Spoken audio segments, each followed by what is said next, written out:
운동역학의 2강, 운동역학의 이해라는 내용입니다.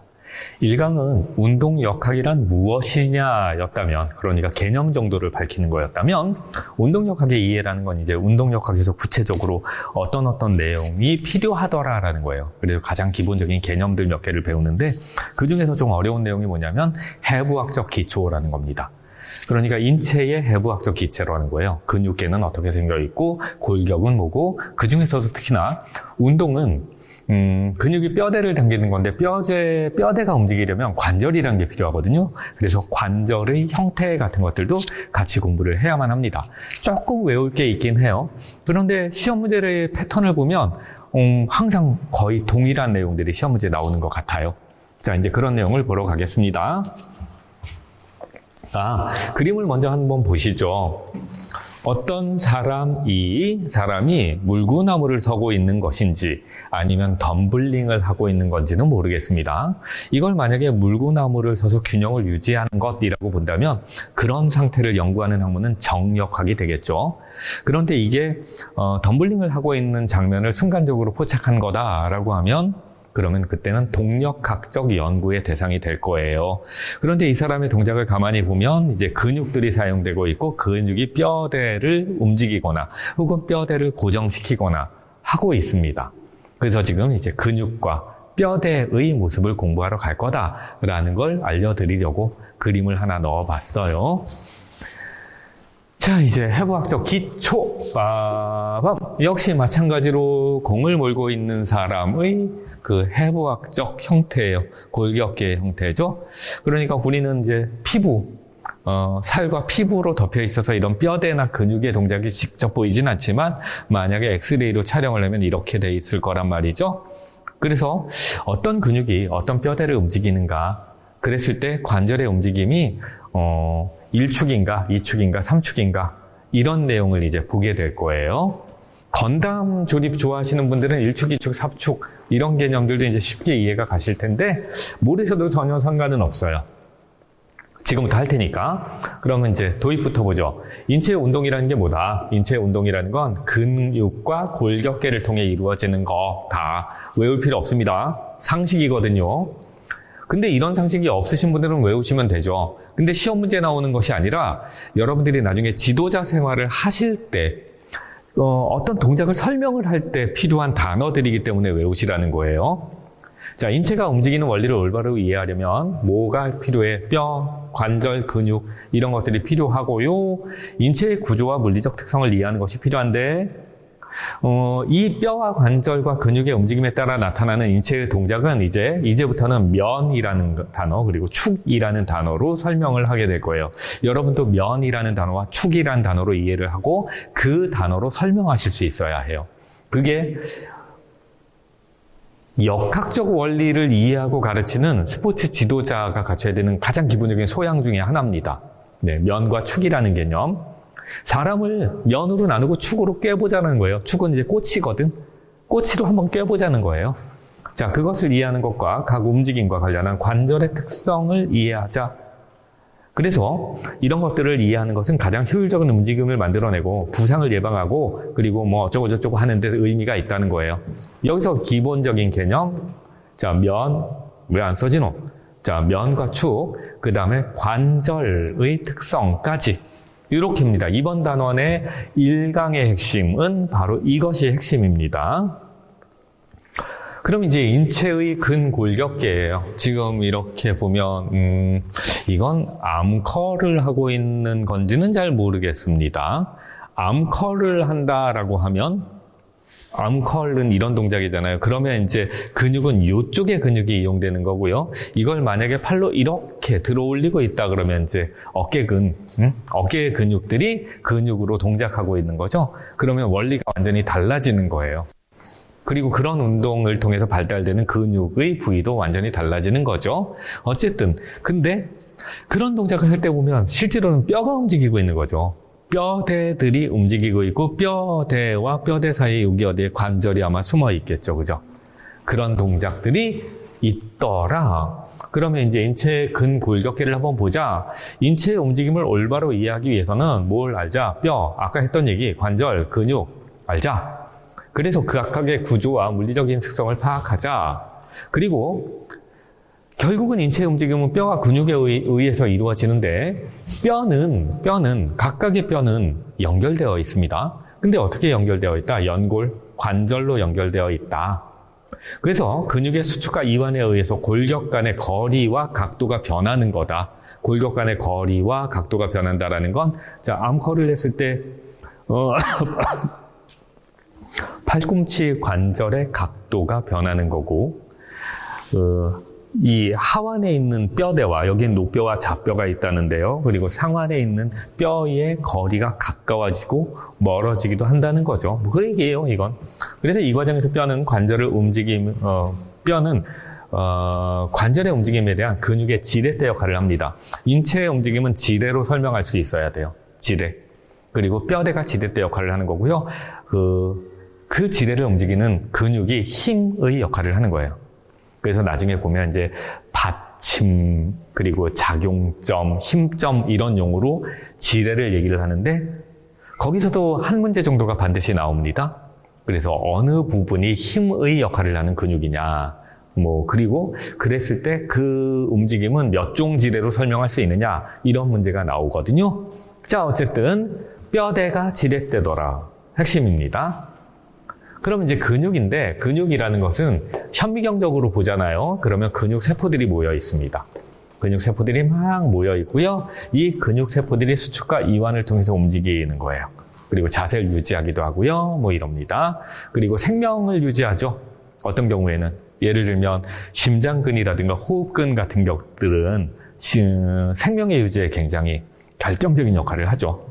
근육은 그렇습니다.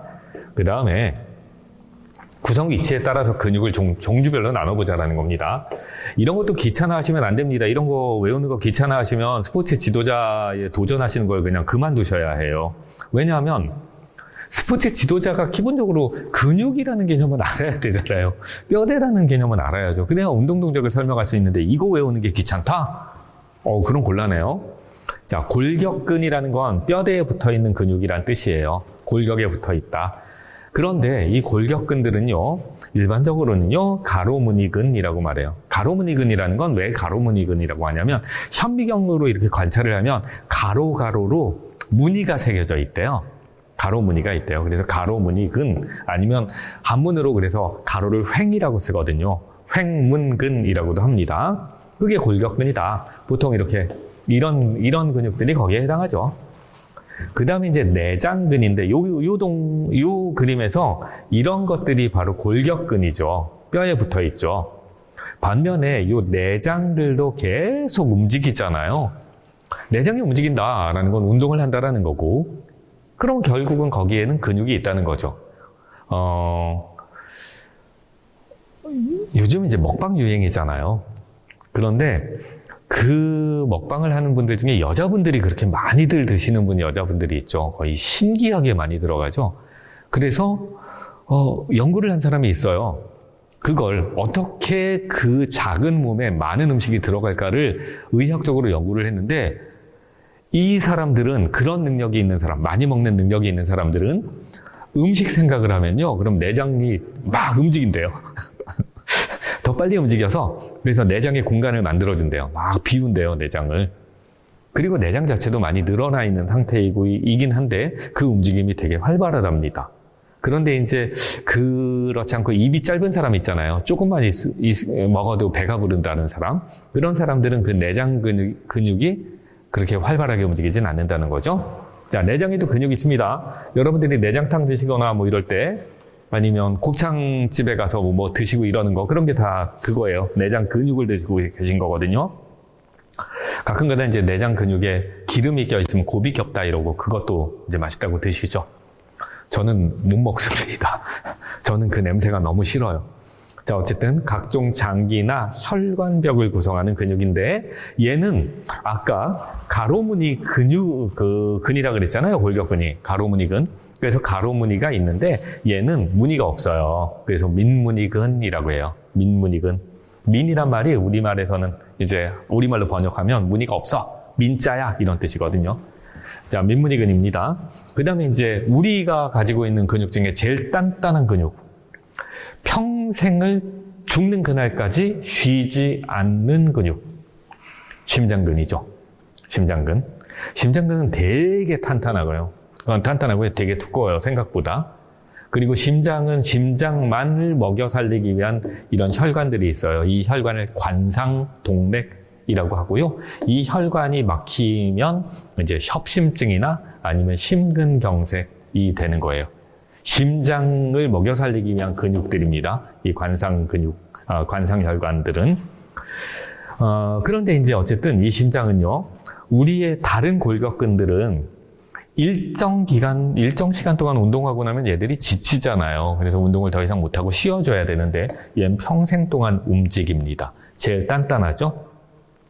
그런 심장을 구성하고 있는 심장근이고요. 얘는 내장의 한 종류이긴 한데도 불구하고 가로무늬 근이더라라고 기억을 해주세요. 내장근이잖아요. 심장은 내장이잖아요. 그럼에도 불구하고 가로무늬입니다. 그 다음에 이제 그림을 보면 지금 이 그림으로는 선명하게 나오지가 않은 거예요. 가로무늬, 횡무늬 있다라고 했잖아요. 그러니까 심장근하고 골격근이 가로무늬근인데 얘네들은 현미경적으로 살펴보면 이렇게 가로무늬가 쫙쫙쫙쫙 있잖아요. 얘가 원래 가로무늬 근육, 그 가로무늬가 선명하게 보이면 안 되는데 저작권을 위배하지 않으면서 제가 가급적 저작권 위배하지 않으려고 노력을 많이 하거든요. 왜냐면 제가 저작권을 침해당해가지고 한번 소송을 해봤어요. 그리고 나서 이게 진짜 못된 짓이구나를 깨달았죠. 다른 사람의 그 노력, 시간, 네? 그리고 그 사람의 지식 이런 걸 그냥 홀랑 훔쳐버리는 행위거든요. 뻔뻔하게. 근데 어쨌든 그 사람들도 지금 스포츠 지도사 그 관련 도서 내고 잘 먹고 잘 살고 있더라고요. 자기 아들 기독교인인가 본데 자기 아들 때 뭐 착하게 살자 막 이런 그런 말도 안 되는 푸사올 걸리고 착하게 살으라고 좀. 어쨌든 그래서 저는 이제 이 저작권 위배 안 하려고 사진을 찾을 때 조심하는데 이게 민무늬근인데 가로무늬가 찍혀있는 민무늬근이 나왔어요. 근데 이 가로무늬가 이것에 비해서는 덜 선명하죠. 그래서 평활근, 민무늬근 이렇게 부릅니다. 일반적으로 내장근에 있죠. 그죠? 내장근에 있고 심장근은 그럼에도 불구하고 가로무늬근이더라라고 했습니다. 그 다음엔 근육계의 분류라고 했는데 이건 이제 통제 가능성이에요. 통제 가능성이라는 건 내가 움직일 수 있는가? 내가 마음대로 움직일 수 있는가? 그러면 이런 동작은 내가 마음대로 할 수 있는 동작이잖아요. 그래서 안녕 뭐 이런 것들은 그러면 이런 건 자기 의지대로 움직일 수 있다라고 해서 수의적이라고 해요. 수의적. 일반적인 골격근들이 다 수의근입니다. 그런데 아까 그 먹방 하시는 분들 그 조그마한 체구에 엄청나게 많은 걸 드실 수 있는 이유는 음식 생각만 해도 얘가 움직여서 공간을 비운다 그랬잖아요. 내장들이. 그런데 그건 얘야 좀 더 빨리 움직여라 라고 내가 명령 내린다 그래서 내장근이 말을 듣는 애들이 아니거든요. 그런 애들을 불수의근이라고 합니다. 의지대로 움직일 수 없는 근육이에요. 심장근이나 내장근이 대표적이에요. 심장 보고 빨리 뛰어라 라고 해서 빨리 뛰어지지 않죠. 심장을 빨리 뛰게 하고 싶으면 흥분된 생각을 하면 빨리 뛰죠. 운동할 생각만 해도 심장은 빨라져요. 그런데 빨리 뛰어라라고 해서 빨라지지는 않는다는 거예요. 그래서 불자를 써요. 불수의근. 그 다음에 이제 운동 시 동원되는 근육군, 그리고 협력 관계에 있는, 그리고 그 반대 관계를 해주는 근육, 이런 식으로 나눕니다. 그래서 우선 여러분들은 여기까지 이렇게 나눠주세요. 나누면서 운동 동작 때 힘의 거의 대부분을 발휘하는 근육이다 라고 외우시면 돼요. 그게 주동근. 예를 들어 암컬 동작을 할 때 힘의 대부분은요 어디서 나오냐면 여기서 나오죠. 상완 2두에서 나오죠. 2두에서 나와요. 그러면 2두근이 주동근이 되는 거예요. 그런데 2두만 작동해서 이 바벨이든 덤벨이든을 들고 있는 상태가 유지되진 않아요. 그러면 그 외에 그 동작을 위해서 협력해주는 근육들이 있어요. 짜잘짜잘한 근육이. 그게 협응근. 그런데 주동근이 움직일 때 반대 방향으로 움직이는 근육이 있습니다. 뭔 얘기냐? 암컷을 할 때 상완 2두가 수축을 할 땐 상완 3두, 이 바깥쪽에 있는 이 근육은 늘어나요. 길어져요. 그러니까 얘하고 얘는 반대되는 동작을 하는 거예요. 반대로 암컷에서 내릴 때, 팔을 펼 때는 상완 3두가 수축을 합니다. 그리고 상완 2두는 늘어나요. 반대 역할을 하죠. 그렇게 서로 반대 역할을 하는 근육을 길항작용을 한다. 그래서 길항근이라고 합니다. 주동근과 반대되는 작용을 하는 근육이에요. 그러니까 길항근은 고정되어 있는 게 아니죠. 주동근도 고정되어 있는 게 아니라 주동근이 뭐냐에 따라 길항근이 달라지는 거고, 길항근이 주동근이 될 수도 있더라. 그럼 그때는 주동근이 길항근이 되더라라는 겁니다. 그리고 이 주동과 길항의 작동을 가만히 보면 한해는 굽혀요. 관절을 굽히고 이 뼈대 사이의 거리를 좁히는 데 역할을 해요. 그래서 이제 단축한다 그러는데, 단축이란 말은 길이가 짧아진다는 얘기예요. 그렇게 수축을 하는 근육을 굴근이라고 말합니다. 좁아지는 근육, 단축되는 근육, 그러면서 힘을 발휘합니다. 그 다음에 이제 신근이라고 하는데, 신근은 관절이 신전이란 말은 늘어난다는 얘기거든요. 이럴 때 단축성 수축을 하는 근육근이라고 설명을 하는데, 이거는 논리적으로는 말이 안 돼요. 근데 이제 어떻게 다르게 표현할 방법이 없네. 그러니까 이렇게 표현하는데, 뜻이 뭐냐면 턱걸이를 한다고 생각을 하죠. 턱걸이를 할 때 올라갈 때는 분명히 상완 2두가 구부러지면서 이렇게 몸을 올립니다.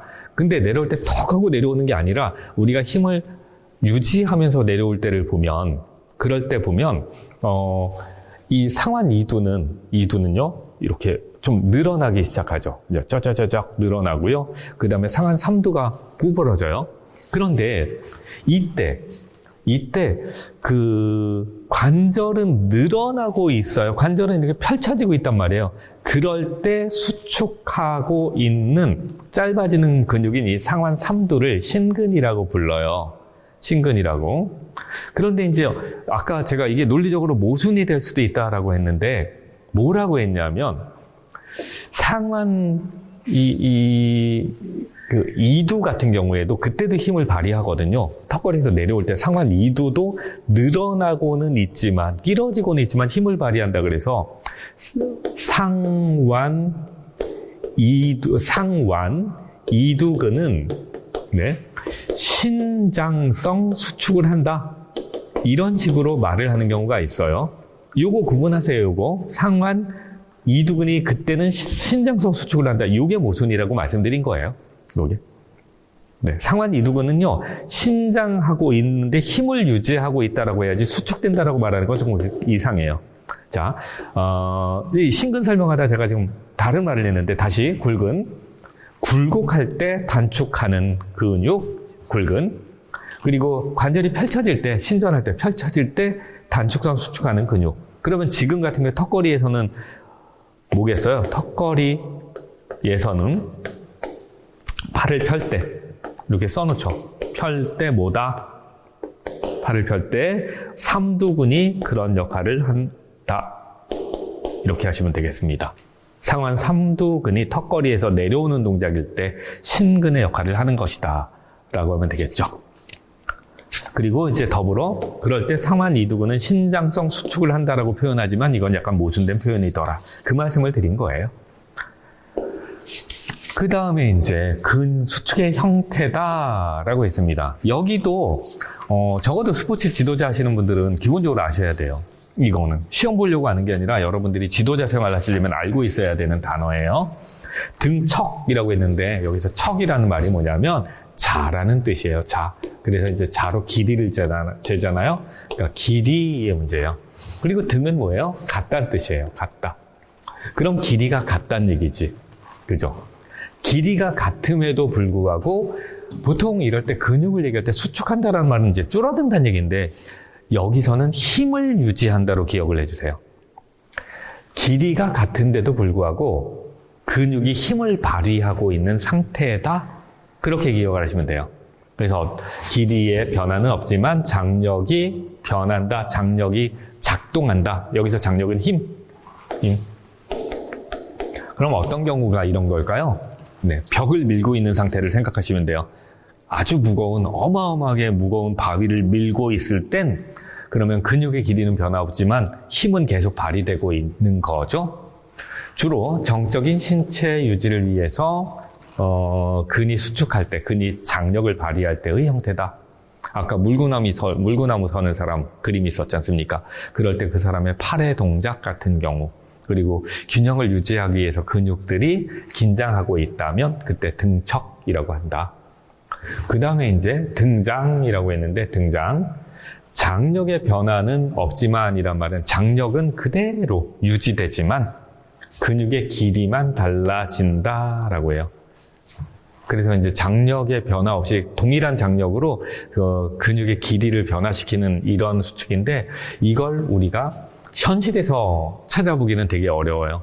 얘는 병원에 가면 근육을 다쳤던 사람들 아니면 관절을 다쳤던 사람들을 위한 치료기 중에 이런 게 있답니다. 그래서 그 장력의 변화는 없고요. 동일하지만 이제 팔을 굽혔다 폈다 아니면 무릎을 굽혔다 폈다 하는 그런 운동을 시키는 기구가 있대요. 그럴 때 발견된다고 합니다. 그 다음에 이제 여기 단축성 수축이라고 하는데, 근육의 길이가 짧아진다, 단축된다, 짧아진다. 그동안 장력이 발휘한다.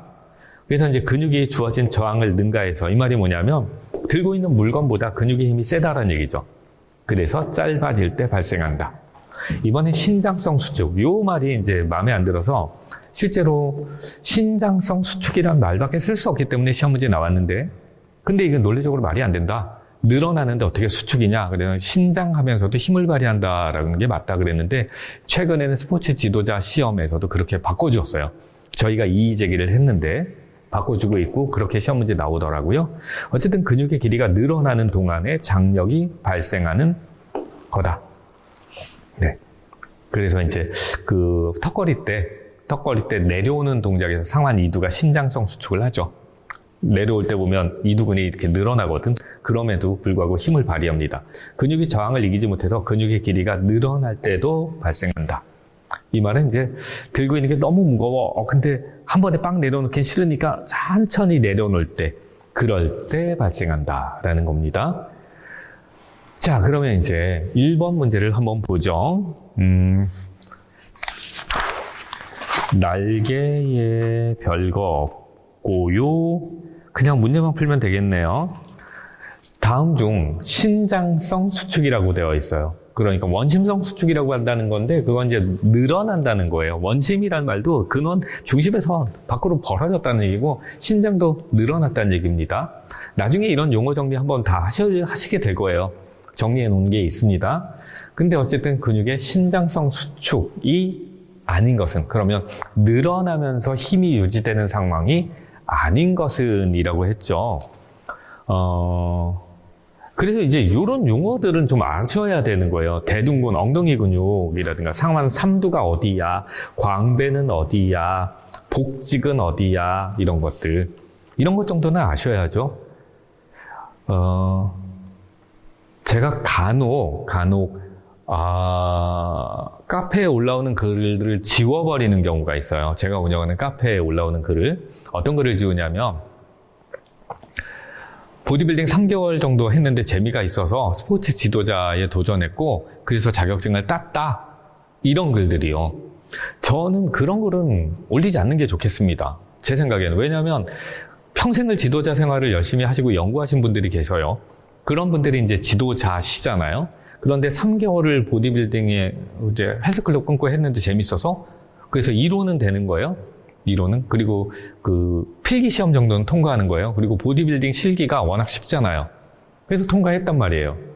그런데 그분들이 근데 상완 삼두가 어디냐 이런 질문을 올린단 말이에요. 예. 복직은 뭐냐 막 이런 질문을 올리는 거죠. 그래서 그런 글들은 다 지워버리고 있어요. 창피해서. 그런 글 올리지 않았으면 좋겠고요. 그리고 지도자 생활을 하려면 이런 근육 이름들, 중요한 근육 이름들은 좀 아셔야 될 것 같고, 운동할 때 그 근육이 신장하는지 수축하는지 정도는 상식적으로 알고 계시는 게 좋을 것 같아요. 자, 그 신장이니까 늘어나는 거죠. 스쿼트 할 때 굽혔어요. 그러면 엉덩이 근육은 늘어납니까? 줄어듭니까? 엉덩이 근육 늘어납니까? 줄어듭니까?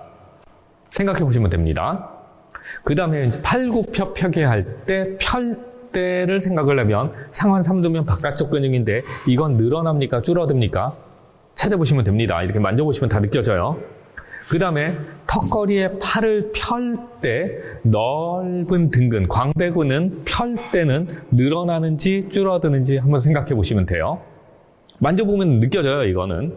그 다음에 윗몸 일으키기의 뒤로 몸통을 펴는 동작에서 그 배근육은 이렇게 펼 때 배근육은 늘어납니까? 줄어듭니까? 윗몸 일으키기에서 말아 올릴 때 얘가 수축합니까? 펼 때 수축합니까? 줄어듭니까? 이렇게 뭉칩니까? 그거 생각해 보시면 돼요. 그렇게 생각하시면서 외워주세요. 이건 답이 너무 뻔하잖아요. 그리고 제가 답을 말씀드리는 것은 의미 없고 여러분들이 자기 근육을 만져보세요. 혹시 이해가 안 되는 분들은 자기 근육 만져보시면 금방 나와요. 시험장에서 이런 문제 나오면 막 이러고 계신 거 아니야? 자, 어쨌든 해보시면서 외우시면 됩니다. 그 다음에 이제 골격 보죠, 골격. 자, 사람을 초록색으로 그리니까 왠지 저는 더 무서워 보이죠, 왜? 자, 이제 골격이 몇 개가 있죠. 두개골이 있고요. 척추가 이렇게 지나가겠고요. 그 다음에 이제 흉곽을 이루고 있는 갈비뼈들이 있고요. 그 다음에 이제 상완, 그리고 노뼈, 좌뼈 있고요. 그 다음에 골반뼈 있고요. 이거 말고도 뼈가 굉장히 많죠. 그죠? 야, 이 사람 팔 되게 길다, 지금 보니까. 팔꿈치가 여기 와 있어요. 골반 바로 위에서. 이거 원숭이인가 본데? 자, 어쨌든 골격계입니다. 동물의 몸을 지탱하고요. 골격계의 역할은 몸을 지탱합니다. 그 다음에 체형을 형성합니다. 그래서 제가 가르치는 여자아이인데 어느 날 갑자기 저보고 키를 재보자는 거예요. 코딱지만한 놈이 왔었는데 어느새 큰 거야, 얘가. 그러더니 키를 재재요. 근데 키가 저보다 분명히 작았거든요. 그리고 제가 다리가 제 체형에 비해서는 다리가 좀 긴 편이에요. 저는 다리가 짧다는 얘기는 한 번도 들어본 적이 없고, 실제로 체형, 제 키는 좀 큰 편은 아니지만, 체형에 비해서 다리가 길쭉한 편입니다. 근데, 엇불서, 얘가 키가 더 작은데, 게다가 여자인데, 저보다 다리가 길더라고요. 그래서 그날 자존심이 좀 상했네요. 이 나이에. 그래서, 저리 가! 이제 키 재자 그러지 마! 막 그랬네. 그러니까 요즘은 다리들이 많이 길어지고 있나 봐요. 아이들이. 어쨌든 체형을 형성하는 중요한 역할을 한다, 뼈가. 자세를 유지하고 내장기관을 보호하기도 해요. 이런 흉곽들이 그런 역할을 하죠. 이런 흉곽들이. 그래서 복싱을 하다 보면 정말 찡콩, 정통으로 배를 빡 맞는 경우가 있는데, 근데 갈비뼈가 그나마 있고 가드를 하니까 버티는 거죠. 근데 갈비뼈 없는데 주먹이 쑥 들어오면 와, 정말 뭐에 찔린 것 같아요. 그냥 주먹이 쑥 들어와요. 내장기관에 바로 직격을 맞죠. 그 다음에 사람의 골격이 206개 정도래요. 사람마다 좀 다르답니다. 개수는 206개 정도가 이때입니다.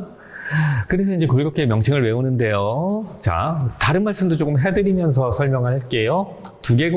체간골이에요. 체간이라고 해서 사람을 그리면 이렇게 되어 있는 머리하고 이렇게까지를 만드는 그런 뼈들을 체간이라고 합니다.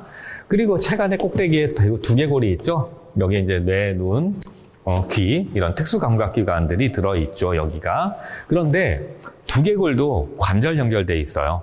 두개골도. 그래서 아기들 있잖아요. 태어난 지 얼마 안 된 아기들 이렇게 머리를 말랑점은 말랑말랑 하답니다. 머리가 이렇게 움직인답니다. 그런데 말랑말랑 움직이는 이유가 그게 두개골이 여러 개의 뼈 조각으로 구성되어 있고 그게 완전히 붙지 않아서 그래요. 근데 크면서 그게 이게 완전히 딱 달라붙어 버리죠. 완전히. 그 다음에 이제 동골이라고 하는데 여기가 동골이에요. 여기가 척추. 목과 등, 허리, 엉덩이, 꼬리뼈 이르기까지 쭉 내려오는 거예요. 그 다음에 이제 흉곽이 있죠. 흉곽. 그래서 이렇게 해서 내장을 보호하는 부위가 흉곽. 여기까지가 체간이에요. 체간이라는 말은 그냥 몸의 중심을 이룬다라고 생각하시면 되겠습니다. 그래서 심장, 폐 등 흉곽장기를 보호하죠. 그 다음에 이걸 다시 잘 보면 흉골, 복장뼈, 늑골, 갈비뼈, 연골들로 연결됩니다. 여기도 연골이 있어요. 그래서 소갈비탕 먹으러 가면 갈비라고 줬는데 갈비뼈가 이렇게 소갈비는 두꺼워야 되는데 얇은 연골처럼 막 되어 있는 그런 데를 주는 경우가 있죠. 그런 경우는 사실은 여기 부분을 주는 거래요. 갈비가 아니라. 우리 이거 먹으러 갔다 이거 먹으러 오는 거라죠. 즉 정확하게 그 뼈를 도축하는 사람들의 입장에서는 가짜 갈비뼈를 먹고 오는 걸 수도 있다. 이렇게 말씀하시던데요. 자, 어쨌든 체간은 뭐다? 머리에서 쭉 내려오면 된다. 그리고 이제 여기를 두개골, 그리고 이걸 동골이라고 하고 그 외에 이렇게 장기를 보호하는 갈비뼈 있는 부분들, 거기를 흉곽이라고 하고 거기도 뼈들이 몇 개가 있다. 됐죠? 그 다음에 이제 체지라고 하는데 지가 뭐냐면 가지를 쳐나갔다는 얘기잖아요. 이런 거, 팔, 다리 이런 걸 이제 지라고 보면 돼요. 그러면 다시 아까부터 이제 확장하죠. 여러분들도 같이 확장해 보세요. 이거 재밌잖아요. 그 두개골 있고요. 네, 척추뼈 있었고요. 그리고 흉곽이 있었어요. 흉곽이 이렇게 갈비뼈가 있어요. 그 다음에 이제 날개뼈라는 게 있을 거고 여기에서 팔이 이렇게 나가겠죠. 이렇게. 그래서 여기 관절이 있고 이렇게 나가고 관절 있고 이렇게 나가겠죠. 다리도 마찬가지. 골반뼈가 이렇게 있을 거고 이렇게 나가고, 그죠? 다리가 이렇게 나가겠죠. 이런 것들이 체지골이에요. 어디? 여기 체지골. 그러면 이제 팔뼈가 있는데 쇄골, 빗장뼈 뭔지 알죠? 견갑골이 상지대, 팔, 이음뼈 여기를 구성한대요. 그 다음에 상완골, 위팔뼈, 그리고 척골은 좌뼈, 노뼈 이러는데 제가 이걸 거꾸로 써드렸네요. 노자라고 외우시는 게 나아요. 이렇게 했을 때 위쪽에 여기에 뼈 2개가 들어있는데 위에 게 노자 이렇게 외우시면 돼요. 그러니까 엄지손가락하고 연결되어 있는 이 뼈가 노뼈, 밑에 있는 뼈가 좌뼈예요. 그래서 하완에 뼈 2개 있다. 그리고 그건 노뼈, 좌뼈다라고 한다. 그래서 척골, 요골 이런 식으로 부르기도 한다. 그 다음에 이제 손목뼈들. 손목에 굉장히 뼈 많아요. 여기에. 왜냐하면 이 손가락들이 이 손목에 연결되면서 뼈 조각들이 되게 많습니다. 그래서 이제 손, 허리뼈, 손가락뼈, 등등등 이런 것들로 구성되는 데가 상지다. 그러니까 이만큼이 다 상지다. 그럼 하지 그러면 아래 하자를 쓰니까 다리뼈겠지, 그죠? 그래서 좌우에 관골, 볼기뼈, 골반대 이렇게 구성하고요. 등등등등 이렇게 많은 뼈들이 있다. 그 다음에 이제 골반 여기. 골반. 체간골을 지탱하고요. 골반 장기를 보호합니다. 골반 장기라는 건 뭐냐면, 맞다고 말이 생각이 안 나네. 방광. 그 다음에 여성분들 같은 경우에는 자궁. 이런 것들이 여기에 들어있죠. 자, 그 다음에 이제 볼기뼈, 엉치뼈, 그리고 꼬리뼈 같은 것으로 구성되더라. 이렇게 그림을 한번 그리면서 외워주시면 저처럼 어렵지 않게 외울 것 같아요. 그 다음 이제 골격계 결합. 골격계 결합이라는 건 관절들의 종류라는 건데요. 지금은 이런 것만 관절이라고 말씀드리고 여기에 있는 연결은 관절이라고 말씀을 안 드렸잖아요. 그죠? 이거는 또 연골이라고 했고요. 이게 다 연골은 아니고 이런 부분에 연골이 있는 거죠. 이런 부분에. 그런데 어떤 경우에는 이것도 관절이야, 이것도 관절이야 이래요. 그래서 이제 이런 경우에는 부동관절이야라고 말해요. 이제 움직이지 않게 된 관절이다 해서 부동관절. 그러니까 이 결합이 관절결합, 봉합결합, 연골결합이라고 나올 수도 있고 이걸 관절인데 이거는 자유롭게 움직이는 관절이고 이건 봉합되어 있어서 움직이지 못하는 관절이야 라고 나올 때도 있다는 것만 생각하시면 됩니다. 어차피 뒤에 설명이 있으니까 그때 말씀드리죠. 독립된 뼈들이 분리되어 있던 뼈들이 연결되는 방법에는 관절결합이 있죠. 그래서 뼈와 뼈가 관절을 통해 연결되어 있다. 그리고 이런 관절결합되어 있는 부분이 움직이는 거죠. 그런데 여기가 이제 봉합된 거예요. 여기가 되게 많은 뼈 조각으로 막 이렇게 분리가 되어 있다가 아기 때 크면서 악교줄로 결합이 돼 버린대요. 그래서 여기를 확대해 보면 톱니처럼 결합되어 있답니다. 근데 움직임은 불가능하죠. 그 다음에 이제 연골결합, 뼈가 연골조직으로 결합되어 있고요. 움직임은 거의 불가능해요. 이런 부분들이 이제 연골로 결합되어 있는데, 움직임은 불가능하지만, 요 정도의 움직임은 가능하죠, 요 정도. 이 정도의 움직임은 불가능하고, 가동의 범위가 좁기 때문에, 골프를 치시다가, 연세가 많으신 분들, 유연성 떨어지신 분들이 갈비뼈가 부러지기도 하죠. 네. 가동의 범위가 좁은데 그걸 무리하게 스윙을 하다 보면 가동 범위를 벗어나 버리고 그러다가 부러지기도 하죠. 그 다음에 이제 해부학적 용어와 방향이라는 건데요. 자, 지금 이 그림을 기억을 하세요. 이 자세만 기억하세요. 이 자세만. 이 자세를 해부학적 자세라고 합니다. 해부학적 자세는요, 두 가지 종류가 있어요. 이런 자세를 해부학적 자세라고 보기도 해요. 그런데 어떤 경우에는 해부학적 자세를 이렇게 양팔을 밖으로 벌리고 있는 자세, 양팔을, 손바닥을 밖으로 벌리고 있는 자세를 해부학적 자세라고도 해요. 차렷 자세를 해부학적이라고 하다지만 어깨 넓이로 벌린 자세를 해부학적 자세라고 하고, 그래서 교재마다, 이 생리학 교재마다 그리고 학자마다 해부학적 자세를 말하는 방법이 조금씩은 다를 수 있어요. 그래서 두 가지를 다 외워두셔야만 합니다. 해부학적 자세에서는. 해부학적 자세란 게 뭐야? 인체의 움직임, 인체의 위치, 그러니까 인체에서 관절이라든가 이 분절들의 위치, 자세, 움직임, 구조를 쉽게 기술하고 설명하려고 할 때 가정하는 기준 자세입니다. 그래서 이제 각 분절이라고 하는데, 이 분절이 뭐냐면 독립돼서 움직일 수 있는 부분을 다 분절이라고 해요. 독립돼서 움직일 수 있는 데를 다 분절이라고 해요. 이런 걸. 이건 이제 인체 분절이라고 하거든요. 그러면 이제 이런 인체 분절들을 설명할 때, 인체 분절이 어떻게 움직였어를 설명할 때 기준이 되는 자세를 해부학적 자세라고 하는 거고, 이런 자세를 해부학적 자세라고 하는 거예요. 해부학적 자세라는 용어만 알고 계시면 되고, 이제 구체적으로 볼게요. 뼈를 보면 이렇게 생긴 거고요. 근육을 보면 이렇게 생긴 거죠. 해부학적 자세란 정면을 바라보고, 첫 번째, 양팔을 몸통 양력으로 늘어뜨리고, 그리고 손바닥은 전방을 향하고, 그 다음에 양발은 가지런히 차렷하고 있는 자세였었어요. 해부학적 자세가 이런 자세였었단 말이에요. 그런데 최근에는 이 그림은 다빈치의 그림에도 남아 있는데, 다빈치는 이 인체 자세를 이런 식으로 그려놨는데 이건 너무 과하고, 그러니까 이제 이 정도 자세라고 보자 라고 하면서 해부학적 자세를 그렇게 기술하고 있는 책들도 있답니다. 원래는 양발을 가지런히 붙이고 그렇게 해야 되는데, 경우에 따라 양발을 어깨 넓이로 벌리고 서 있는 자세를 말하기도 한다. 그래서 최근에는 이 자세라고 나왔어요. 스포츠 지도자 시험에서도. 그 전에는요, 예전에는 해부학적 자세는 그러면 차렷 자세라고 했는데, 최근엔 이 자세라고 나왔었습니다. 그러니까 차라리 어떻게 보면 몇몇 이런 시험에 혼동해서 나올 수 있는 것들은 스포츠 지도자의 이 연수원 쪽에서 좀 발표를 했으면 좋겠어요. 우리는 해부학적 자세를 이렇게 본다라고. 그래야 공부하는 사람들이 혼동이 안 되지. 자기가 공부한 내용하고 완전히 다른 답을 요구하는 경우가 종종 있잖아요. 이건 조금 개선됐으면 좋겠습니다. 그 다음에 이제 방향 용어라는 걸 보죠. 방향 용어를 먼저 보나요? 분절 보는 게 아니라 방향 용어를 먼저 보죠.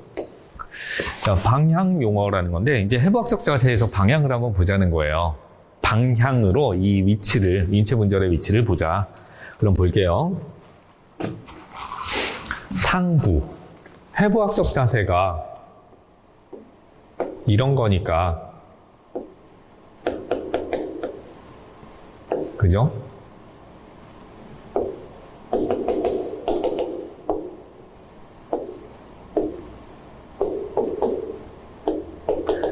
해부학적 자세가 이거니까요.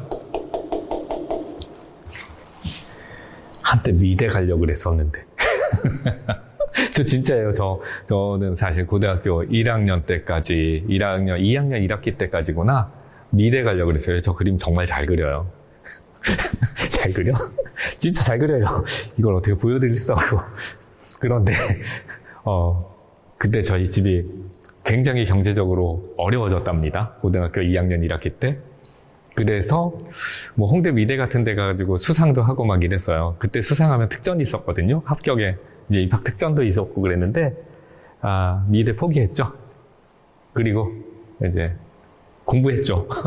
그때부터 뒤늦게 공부했어요. 뒤늦게. 저 인간 승리의 경우에요. 그림만 그리다가 갑자기 공부했고, 그 다음에 이제 대학 갔고, 뭐 그랬어요. 그래서 그림 그리다 보면 그때 생각이 나요. 그림 잘 그린다. 참 잘도 그린다. 자, 어쨌든 이게 이제 해부학적 자세라면 이쪽 방향을 이제 우리는 상부, 위쪽이라고 하자라는 겁니다. 그 다음에 이제 이쪽 방향, 이쪽의 방향. 그러니까 제가 이렇게 서 있다면 이쪽의 방향을 앞부분이라고 해서 전부라고 하죠. 그 다음에 이제 안쪽 방향, 내장 쪽으로 이렇게 가는 방향을 내측 안쪽 방향이라고 하죠.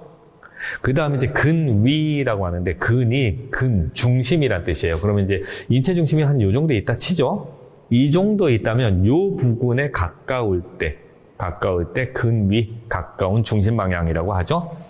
그 다음에 이제 천부라고 하면 이 바깥쪽으로 이렇게 벌어지고 있을 때, 바깥쪽으로 벌어질 때 천부라고 하면 돼요. 외부 방향으로. 그 다음에 하부는 어디겠어요? 다리 쪽 방향이겠죠? 후부라고 하고 배부라고 하는데, 배부하면 사람들은 자꾸 이배를 생각하는데, 한문으로 배는 복이고, 한문에서 배는 등이란 뜻이에요. 뒤쪽이란 얘기예요. 뒤쪽. 그래서 이제 후부 그러면 배부 그러면 후부예요. 뒷방향이에요. 이쪽 방향입니다. 그 다음에 이제 외측은 뭔지 아시겠죠? 외측이 내장 방향이 안쪽이라면 인체의 바깥쪽이 외측이 되는 거죠. 그 다음에 이제 아까 근위하고 반대되는 개념 원위, 그 다음에 이제 심부 등등등입니다. 대충 방향 용어도 시험 문제 나오는 건 아니에요. 이건 시험 문제 나오면 고맙죠. 이런 정도가 나오면. 그런데 여러분들이 이제 운동학학 혹은 생리학 이런 것을 공부하시고 그걸 이제 문장으로 표현할 때, 문장으로 기술하려고 할 때 사용할 수 있는 용어라 이건 그냥 상식으로 알고 계시면 됩니다. 그러면 해부학적 자세에 대한 설명으로 바르지 않은 것은 했어요. 이게 시험 문제 나온 거예요. 그리고 원래 해부학적 자세, 초기의 해부학적 자세의 내용하고 좀 달라서 그래서 이제 좀 헷갈렸죠. 이 문제 아니다. 그 문제는 다른 문제였네요. 이건 쉬운 문제였네요. 자, 시선은 전방, 인체는 일자, 직립, 그 다음에 각 분절의 운동의 축과 운동의 명은 해부학적 자세를 기준으로 한다. 요거는 상식, 어차피 조금 있다가 운동축, 운동면 따로 할 겁니다. 그 다음에 팔은 엄지손가락이 전방을 향하게, 손바닥이 몸통을 향하게니까 완전 차렷하라는 얘기인데 아니라 손바닥을 밖으로 벌려서 보여줘야 됩니다. 그래서 이게 틀렸죠. 자, 그 다음에 해부학적 자세에서 방향을 표현한 것으로 가장 적절한 걸 골라라고 했는데, 자, 제가 아까 방향 용어는 그렇게 중요하지는 않을 수도 있다라고 했죠. 그리고 방향 용어가 나오면 고맙다, 고마운 일이다라고 했죠. 그리고 방향 용어는 상식이기 때문에 그럼에도 불구하고 알고 계시는 게 좋다 그랬죠. 자, 볼게요. 바깥쪽, 외측이라는 건 바깥쪽에 있다는 얘기죠. 그러면 지금 이 문제를 풀다 보면 굉장히 끔찍한 장면이 상상이 가요.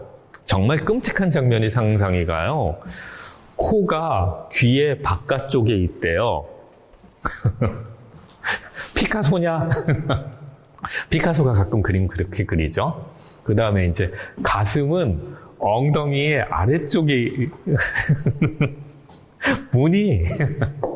그 다음에 어깨는 목의 안쪽에 있대요. 뭐냐고. 피카소냐 정말. 머리는 가슴의 상측에 있다. 그래서 이렇게 문제가 쉽게 나오기 때문에 그래서 해부학적 용어 중에 방향 용어는 크게 중요하지 않더라라는 거예요. 단지 이제 심부, 내측 뭐 이런 단어들, 그런 단어들은 조금 어려울 수 있죠. 그죠? 근위 뭐 이런 단어들. 그래서 그런 단어 몇 개만 더 기억하시면 되고 크게 신경 안 쓰셔도 됩니다.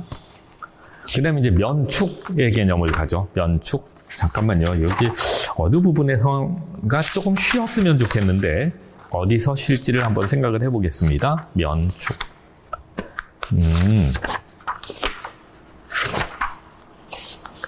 네, 면과 축하고 조금 잠깐만 쉬는 게 낫겠네요. 자, 인체의 면, 운동을 해요. 우리가 운동을 합니다. 운동을 해요.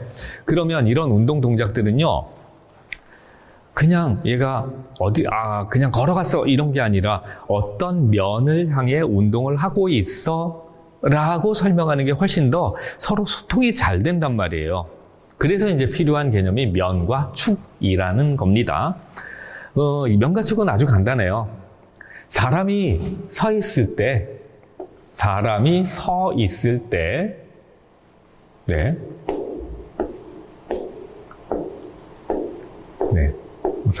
있어요. 이 사람이 서 있을 때요, 이 사람을 잘라보자는 거예요. 그게 우선 면의 개념이에요. 다시, 면이라는 개념은 사람을 잘라보자라는 겁니다. 잘라보자. 그 다음에 이제 뒤에서 나오는 축의 개념은 꼬치로 꿰보자라는 거예요. 꼬치로 꿰보자. 그럼 이제 사람을 잘라볼게요. 이 사람을 자르는데, 자르려면 칼질을 해야 되겠네. 그죠? 굉장히 큰 칼을 한번 마련을 해볼게요. 이만한 칼을 만들었어요. 그래서 이 칼로 어깨에서 이쪽 어깨로 이렇게 포를 뜰게요. 찍 하고 두 쪽을 짱 잘라볼게요. 그러면 사람이 어떻게 잘라질까요? 그러면 앞뒤로 이렇게 분리가 되겠죠. 그죠? 앞뒤로. 그랬을 때 칼날의 방향이 이쪽 어깨 방향에서 들어와서 이쪽으로 나가겠구나 라고 하면 그걸 좌우면이라고 해요. 그러니까 좌우면은 조심해야 되는 건 좌우로 잘랐다가 아니라 칼이 좌우로 들어왔다는 거예요. 어깨 쪽으로 들어와서 어깨 쪽으로 나갔다. 아시겠죠? 요거만 기억하시면 돼요. 그러면 이제 그거가 이해가 가셨으면 전후면도 쉽잖아요. 전후면은 칼이 이렇게 들어갔겠지. 앞뒤로. 그죠? 이렇게 들어와서 이 뒤로 나갔겠죠? 칼이. 그러면 그게 전후면이에요. 그러면 전후면으로 사람을 나누면 사람이 어떤 모양으로 조각이 나냐면 이렇게 조각이 나죠. 그죠? 오른쪽과 왼쪽으로 조각이 난단 말이에요. 전후면으로 들어오면. 근데 전후면이 어떨 때 보면 시상면이라고 되어 있어요. 왜냐하면 시상이 여기 어디, 뇌의 요 부분 어디에 있는 기관이래요. 그래서 그 전후면으로 정확하게 들어가면 그 시상을 잘라내면서 들어가게 된다 그래서 전후면을 시상면이라고도 하더라고요. 그 다음에 이제 칼로 또 어떻게 자르지, 이 사람을? 이렇게 자르죠, 뭐, 이렇게. 땅 잘라서 위아래로 토막을 내보죠. 칼이 이렇게 들어가게. 그러면 이제 칼이 수평으로 들어갔네. 그래서 수평면. 그러면 수평면으로 자르면 사람이 위아래. 위아래 이렇게 잘라지는 거죠. 그죠? 이제 이해가 가셨죠? 자, 그러면 이걸 가지고 다시 한번 보죠. 전후면이 있어요. 자, 괜히 옛날에 그림 그렸다는 얘기를 괜히 해드려갖고 지금 되게 신경이 쓰인다. 좀 되고 있어. 제가 사람 그리는 방법이 좀 다르죠, 그죠? 조각을 내면서 그리거든요, 저는. 자, 이렇게 사람이 서 있습니다. 네, 사람이 서 있는데, 이 사람을 자릅니다. 이제 맞춰봅니다. 칼을 이렇게 들이밀 거예요. 이런 칼로 여기를 팍 잘라버릴 거야, 이렇게. 그럼 무슨 면? 네, 맞았어요. 잘했어요. 그러면 이제 칼을 이렇게 들이밀게요. 이렇게 들이밀어서, 네, 칼을 이렇게 들이밀어서 이렇게 포를 떠버릴래요. 이렇게 어깨 쪽으로 팍 들이밀어서 저쪽 어깨로 짝, 그래서 사람을 앞뒤로 갈라버릴래요. 그럼 무슨 면? 네, 잘했습니다. 이번엔 칼을 이렇게 들이밀게요. 이렇게 들이밀어서 요 부분, 요두두두두두 해서 이렇게 양옆으로 갈라버릴랍니다. 그럼 무슨 면? 네, 그렇습니다. 제가 이제 그렇습니다라고 말씀드렸지만 그건 여러분들이 대답하셨을 거라고 가정하고 믿고 그렇게 말씀드렸어요. 이렇게 코로 들어가서 뒤통수로 나오게 되면 전후면, 그죠? 어깨로 들어가서 이쪽 어깨로 나오게 칼질을 하면 좌우면, 그 다음에 이런 식으로 이렇게 잘라서 위아래로 자르면 수평면이죠. 이게 왜 중요하냐면 우리가 인체가 운동을 한단 말이에요. 운동을 할 때 제가 앞구르기를 할게요. 띵! 앞구르기를 했어요. 그러면 이 앞구르기의 동작은 어떤 면에서 운동이 발생했는가 이렇게 말을 하는 거예요. 그것 때문에 중요한 거예요. 앞구르기 했어요. 그럼 어떤 면에서 일어난 거예요? 칼이 앞으로 들어오는 그 전후면에서 운동이 일어난 거죠. 이번에 대차 돌리기를 할게요. 대차 돌리기. 아니면 이렇게 끼우뚱 해볼게요. 이건 어떤 면에서 이 동작이 일어나요? 쉽죠? 좌우면에서 일어나죠. 이번엔 돌려볼게요. 이건 어떤 면에서 일어나죠? 네, 수평면에서 일어나잖아요. 이렇게 그 동작이 어떤 방향에서 일어나는 걸 설명하기 위한 개념에 불과해요. 이 면이라는 개념은. 그러니까 면에 매여가지고 이 면이 너무 어려워 뭐 이럴 필요가 없는 거예요. 그런데 이제 면의 얘기는 끝났어요. 근데 면으로 얘기하지 말고 이제 축으로 얘기해 보자는 거예요. 축은 사람을 꼬치로 꿰는 거예요. 꼬치로. 똑같이 해볼게요. 사람을 또 똑같이 그리죠, 뭐.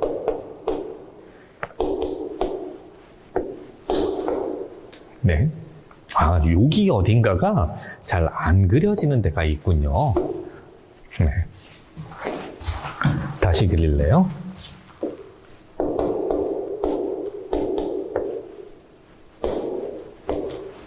사람이 있어요, 이제. 사람이 있는데, 네. 이 사람을 이번엔 꼬치로 꿰버릴 겁니다. 꼬치로 이렇게 꽂아버릴 거예요. 그래서 이렇게. 네, 똥꼬로 나왔어요, 꼬치가. 그러면 이렇게 꼬치로 깨서 이 사람을 돌릴 수 있게 돼요. 그 이제 돌리는 기준점이 되는 것을 축이라고 말하거든요. 토크를 만들 때. 그러면 이렇게 돌리지 뭐, 이 사람을. 그러면 이 축은 수직의 방향으로 꿰졌구나. 그래서 수직축이라고 말하는 거예요. 근데 이 사람을 이번에 이렇게 꿰래요. 옆에서 깨서 이쪽 옆구리로 이 꼬치가 나오게 꿰래요. 그러면 이거는 좌우축이구나 이렇게 말하면 된다는 거죠. 그 다음에 이제 축을 이렇게 꿰 수도 있죠. 배꼽으로 꾹 해서 뒤로 나오게. 그러니까 이제 축을 이렇게 꽂아서 이렇게 나오게. 그러면 이건 전후축이라 그래요. 면하고 축은 다 똑같아요. 어느 방향으로 칼이 들어갔느냐, 그러면 이제 면이 되는 거고, 어느 방향으로 꼬치가 꿰졌느냐, 꼬치가 들어갔냐, 그러면 그게 축의 개념이에요. 외우기 쉽죠? 그죠? 이거는 진짜 별게 아니란 말이에요. 그런데 수직이냐, 좌우냐, 아니면 전후냐를 외우는 게 중요한 게 아니라, 이 축의 개념이 왜 필요하냐를 외우는 게 중요해요. 이거 왜 필요한 거냐면, 역시 인체의 동작을 설명하는 데 필요하기 때문에 그래요. 자, 축을 이렇게 꿰어요. 이렇게. 그러니까 제가 이렇게 꽂혀 있는 상태인데 이 축을 돌려요. 그러면 다른 사람이 돌려요. 그러면 제가 어떻게 움직이냐면 이렇게 움직이겠죠. 이러면서 막 뺑뺑뺑뺑 돌겠죠. 그러면 그런 동작이 이 좌우축에 의해서 만들어지는 동작은 어떤 게 있는데 라고 시험 문제 나는 거란 말이에요. 아, 이제 힘든가 봐. 말이 막 꼬여. 그러면 봐요. 앞으로 구르거나 뒤로 구르거나 하는 덤블링 동작들이 여기가 깨져서 일어나는 동작들이잖아요. 이해가 가죠? 그 다음에 이제 수직축으로 사람을 꼬치를 꽂는 거예요. 그래 놓고 돌리면 어떤 동작이 되냐면 이렇게 돌죠, 이렇게. 그죠? 이렇게. 그러니까 피겨 스케이팅에서 스핀 동작이 나오는 거예요. 그러면 수직축에서 나타나는 운동 동작은 뭐게? 피겨의 스핀. 쉽잖아요. 너무너무 쉽죠. 그죠? 이번에는 전후축을 꽂아놨어요. 그래 놓고 돌리면 제가 이렇게 흔들리겠죠, 이렇게. 그죠? 그러면 대차 돌리기. 그런 동작들은. 너무 쉽잖아요. 근데 이런 원리를 생각을 안 하고 이게 왜 필요한지를 생각을 안 하고 공부를 드립다 외우기만 하니까 역학이 어렵다고 자꾸 생각하시는 거예요. 역학 얼마나 재밌어요.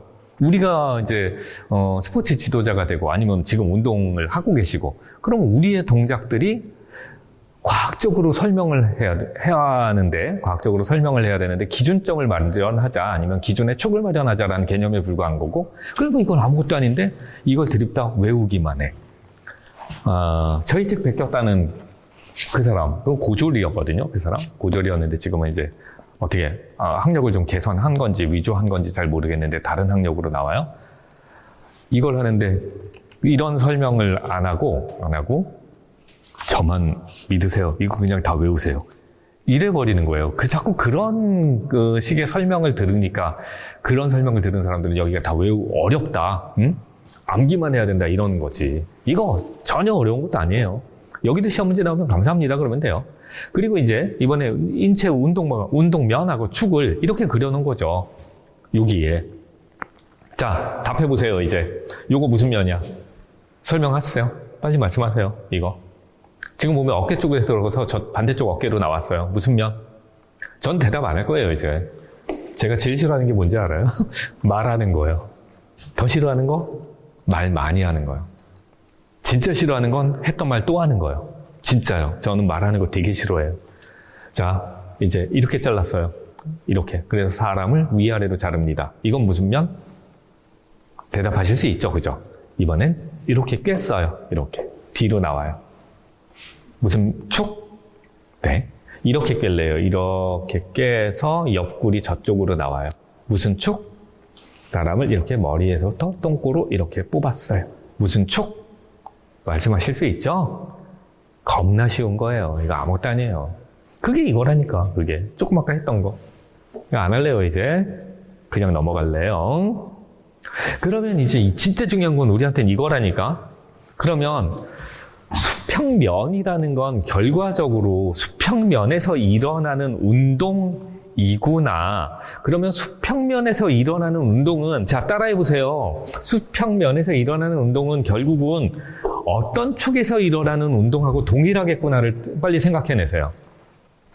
빨리. 응? 이렇게 되는 거야, 이렇게. 수직축이지. 이해가 안 가면 앞으로 돌아가세요. 여기서 끊고 앞에서 다시 공부하고 오셔야 돼요, 지금. 그러니까 수평면에서 일어나는 운동이라는 건 결국은 수직축에서 일어나는 운동이다. 그리고 회내나 회외다라고 했는데 이 용어는 지금은 몰라도 돼요. 어차피 나중에 정리 다 해드릴 거예요.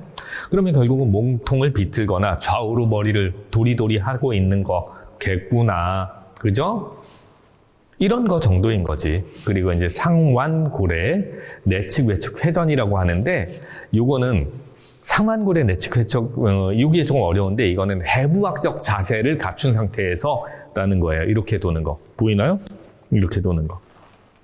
이거 같은 경우가 이제 수평면에서 일어나는 동작이라고 보는 겁니다. 그 다음에 이제 전후면이죠. 전후면 칼이 어디로 들어왔다? 머리 앞쪽으로 들어왔다. 뒤통수로 나간다. 그러면 전후면에서 일어나는 운동이 뭐냐면 이런 동작이거든요. 이런 동작들. 달리기 뭐 이런 거. 앞으로 구르기, 덤블링 뭐 이런 거. 그러면 결국은 얘는 어떤 축에서 발생하는 거냐면 이 좌우축으로 사람을 꼬치를 깨고 돌리는 동작하고 똑같은 동작들이 나타나는 거예요. 그러니까 걷거나 달리거나 앞뒤 구르기 같은 것들이 거기에 해당하는 거죠. 그 다음에 이제 좌우면이는 이제 그 옆으로 칼이 들어오는 거죠.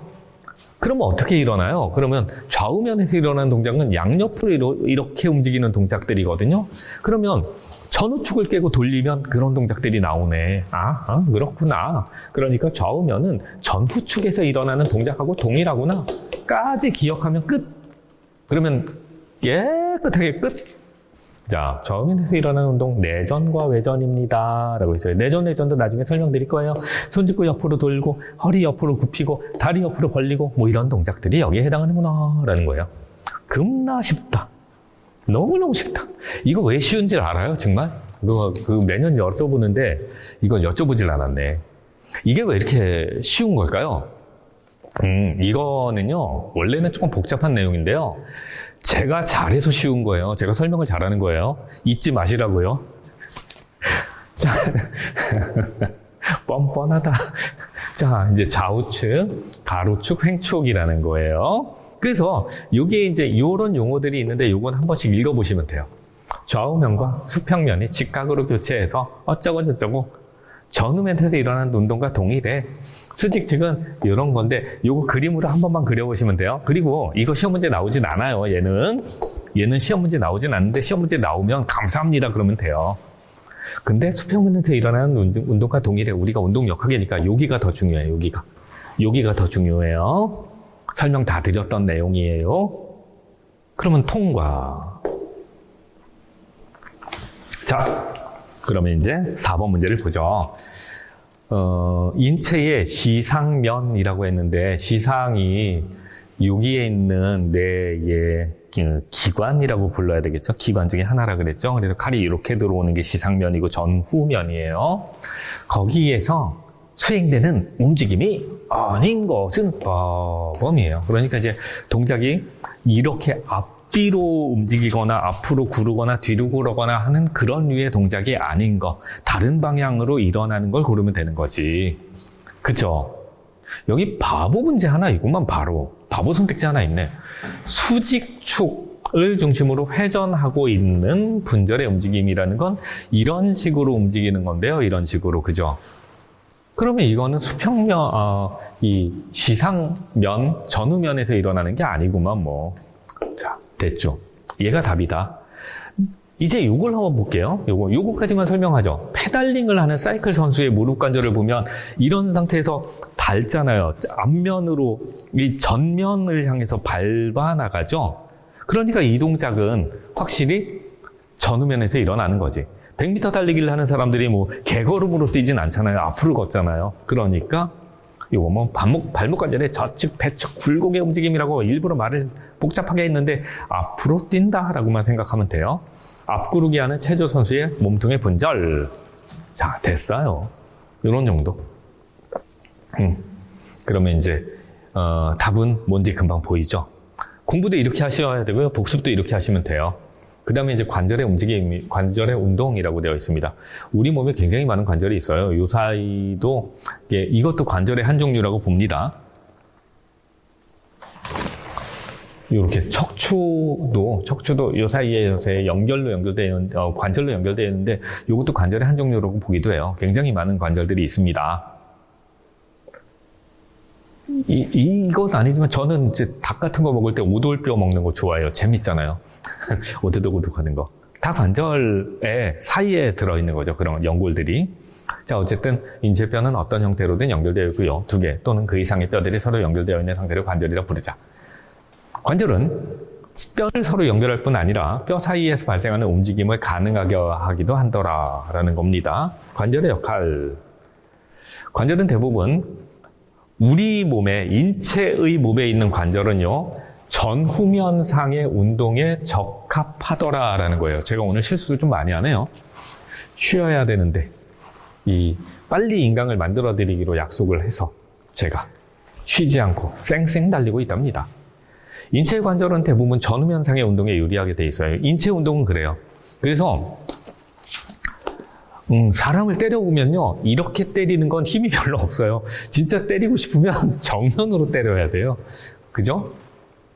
그래서 이제 이런 운동들에 유리하더라. 그런데 이제 이렇게 생겨있는 몸이지만 더 파워 있는 동작을 만들려면, 그런 파워 있는 동작을 만들려면이라는 게 운동량의 전달이나 이제 속도를 높여줘야 되거든요. 가속도를 만들어야 되는데 이런 증가를 발생합니다. 이럴 때는 회전 운동이 필요해요. 그래서 수평면의 관절 운동이 큰 힘을 내는데 유리하더라라는 겁니다. 그래서 복싱에서도요, 대부분의 이제 복서들이 보면 처음에는 시작은 이렇게 전후면에서 운동을 하죠. 잽 치고 스트레이트 치고 잽 치고 스트레이트 치고를 하다가 정말 파워 있는 주먹을 내려고 할 때, 그 사람들이 보면 처음부터 파워 있는 주먹을 내지 않아요. 파워 있는 주먹을 잘못 내면 자기가 그 카운터를 맞고 더 큰 데미지를 입을 수 있거든요. 그러니까 처음에는 이렇게만 하다가, 그러다가 저 상대방이 허점을 크게 보였거나 데미지를 입었을 때 그때 이제 뭐 훅을 치는 거예요. 회전 운동을 사용하는 거죠. 근데 그 회전 운동은 수평면에서 나타나더라라는 거예요. 일반적으로는 이런 동작이 유리하고, 네. 그래서 인체 관절 자체가 그렇게 생겼더라. 전후면 운동이 수월하게 생겼더라. 그래서 옆차기보다는 앞차기가 훨씬 더 편하잖아요. 그게 그런 거다라는 겁니다. 그 다음엔 관절의 개념과 운동, 관절의 운동과 인체의 축이라고 했는데요. 자, 뼈는 연결되어 있다. 그리고 막 이렇게 연결되어 있다라고 했죠. 그죠? 이게 이제 관절과 인체의 운동의 관계더라라는 겁니다. 앞에서 했던 얘기. 그 다음에 이제 용어 정리. 전후면이라는 건 결국은 좌우측이라는 얘기인데, 거기서 일어나는 대표적인 관절 운동은 굴곡, 굴곡, 굽힘, 관절의 각도가 줄어드는 이다. 그래서 이제 굴곡은 다른 말로는 굽힘이다. 라는 겁니다. 이렇게 컬 같은 거 이렇게 들어 올리는 것도 전후면에서 일어나죠. 그죠? 발등을 폈다 굽혔다 하는 것도 전후면에서 일어나죠. 족저굴곡이라고 하는데 발을 이렇게 내밀고 앞뒤로 이렇게 까딱까딱 하고 있는 그런 동작이라고 보시면 돼요. 이런 동작들이 다 굴곡에 해당하고 전후면에서 일어난다. 이번엔 신전, 관절의 각도가 늘어나서 두뼈가 멀어지는 거. 그래서 덤벨 컬을 이렇게 하지 덤벨 컬을 이렇게 하진 않잖아요. 자, 전후면에서 하더라. 그리고 펼쳐지는 동작도 전후면에서 일어나더라. 그 다음에 이제 좌우면에서 일어나는 동작. 좌우면에서 일어나는 동작. 벌림이라는 거예요. 벌림. 여기서 회전은 신경 쓰지 마세요. 회전은 신경 쓰지 말고 팔의 모양만 보세요. 팔의 모양.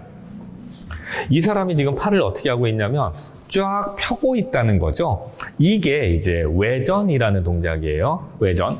몸의 중심에서 바깥쪽으로 분절을 펼쳤다는 뜻이거든. 그래서 팔과 다리가 중앙선에서 멀어지고 있는 이런 동작들. 네, 회전은 좌우면에서 일어나는 게 아니에요. 회전은 수평면에서 일어나는 건데 이 팔의 동작만 보시라는 겁니다. 그리고 지금 이제 팔을 모았어요. 이렇게 감쌌죠? 그러면 이제 내전이라고 하는 거예요. 인체의 중앙선을 여기라고 봤을 때 중앙선 안쪽으로 신체 분절이 이렇게 모이는 일, 그걸 내전이라고 합니다. 용어 외우시라고 용어 정리해드린다 그랬잖아요. 아까 그거 하고 있는 거예요. 그 다음엔 좌우면 전우축이죠. 좌우면이면 이쪽이죠. 여기서 일어나는 동작인데 대표적으로는 외번, 내번이 나올 수 있어요. 외번. 여기 오타 있는 것 같다. 잠깐 보겠습니다.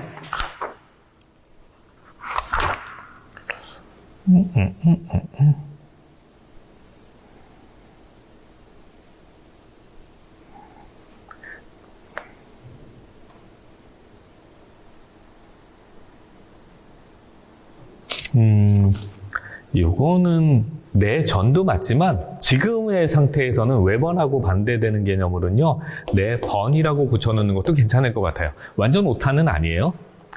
자, 이제 좌우면에서 일어난다라는 건데, 좌우면에서 일어날 때는 뭐 이런 동작 아니면 다리를 옆으로 들어 올리는 동작도 해당하지만, 발을 이렇게 봤을 때요, 이게 발이에요. 이렇게 뒤집는 경우 있죠. 이렇게. 아니면 이렇게 뒤집는 동작. 이랬을 때 바깥쪽으로 뒤집는 동작을 외번이라고 합니다. 안쪽으로 뒤집는 동작을 내번이라고 해요. 한문에서 번이 뒤집는다는 얘기예요.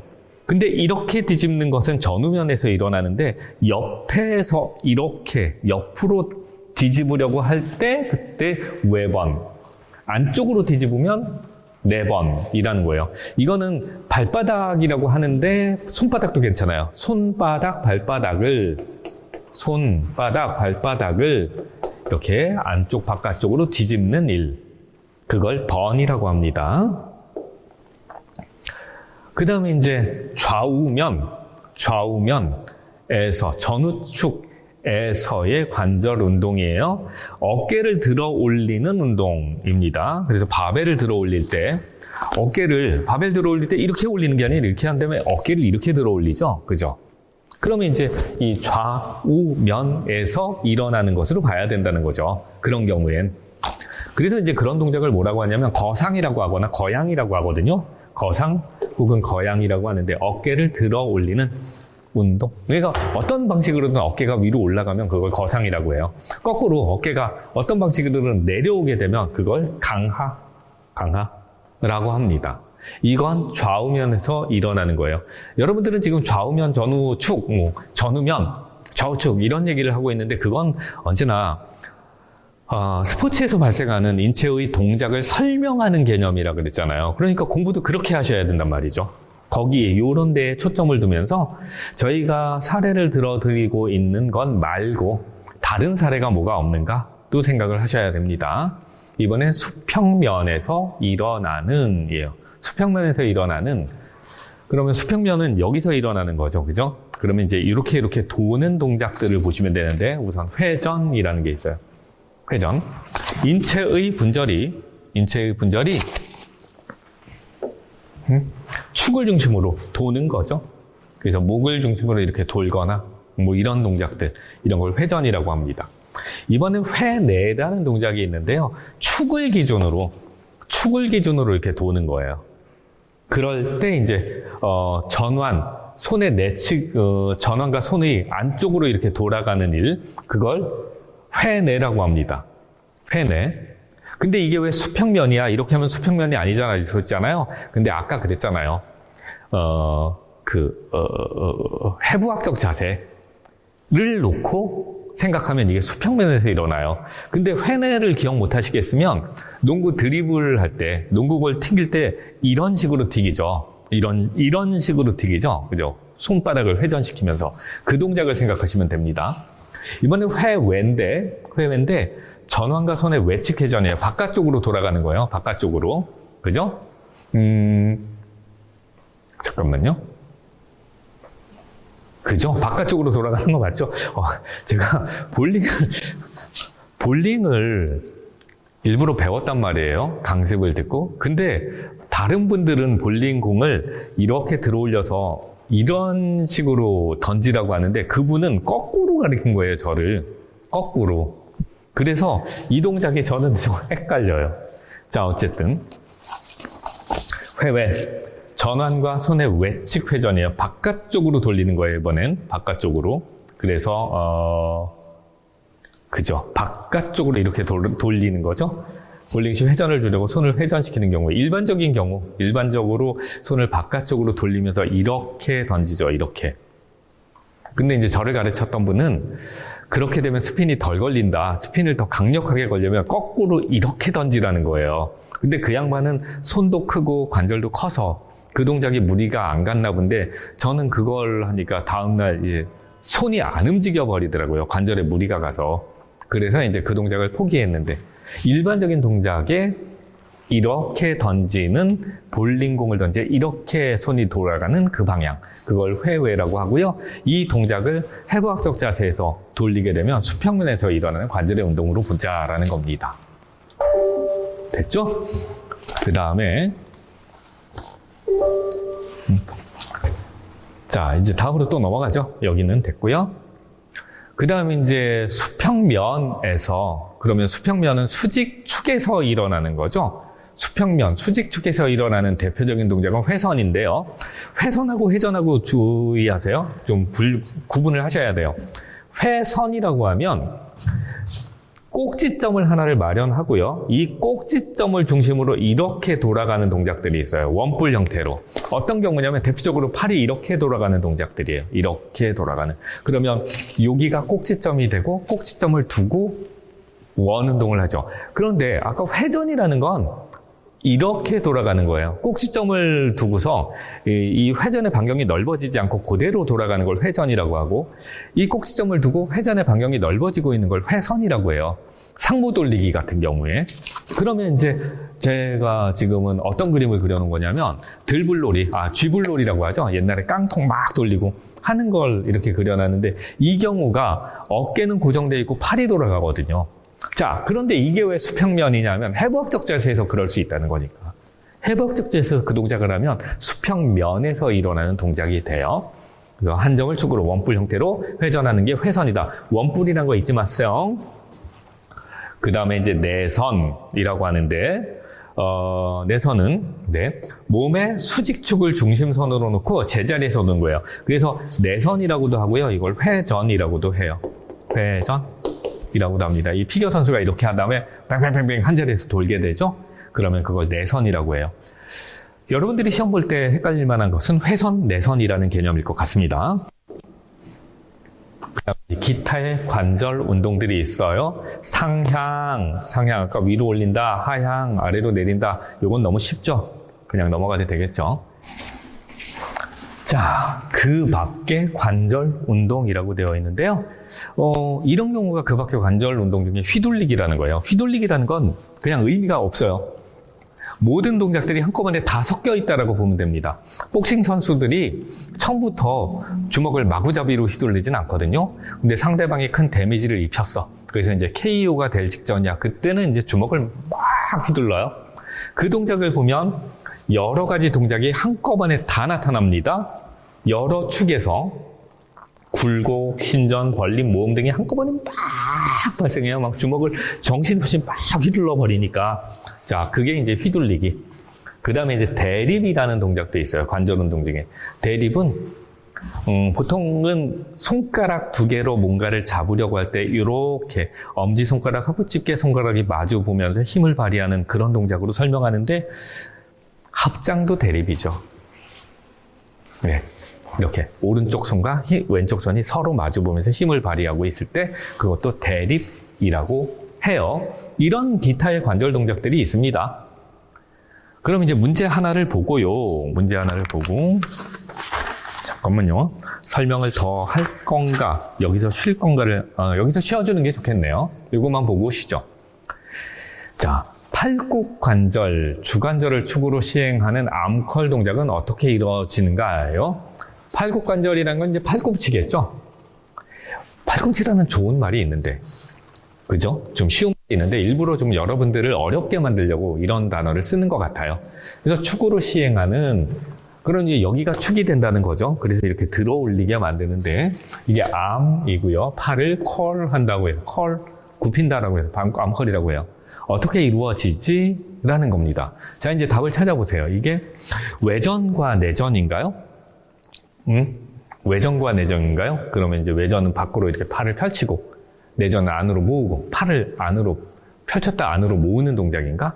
아니면 굴곡과 신전인가? 굴곡은 뼈의 사이가 좁아졌다가 거리가 가까워졌다가 거리가 멀어지는 굽힘과 펴인가? 아니면 휘돌림인가? 야, 덤벨 들고 휘돌리면 웃기겠다. 그 다음에 손바닥 안쪽으로 돌리는 건가? 아니면 바깥쪽으로 돌리는 건가? 뭐겠어요? 이런 식으로 문제가 나옵니다. 앙콜은 당연히 이쪽이죠. 그죠?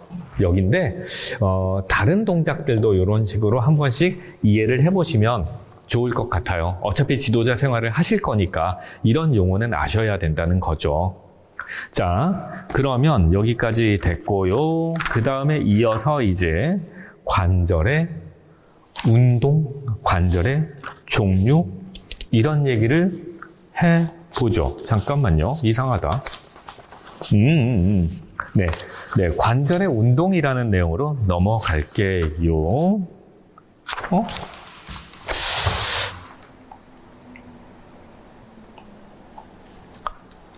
네. 관절의 종류를 제가 하고, 여기에서 쉬고,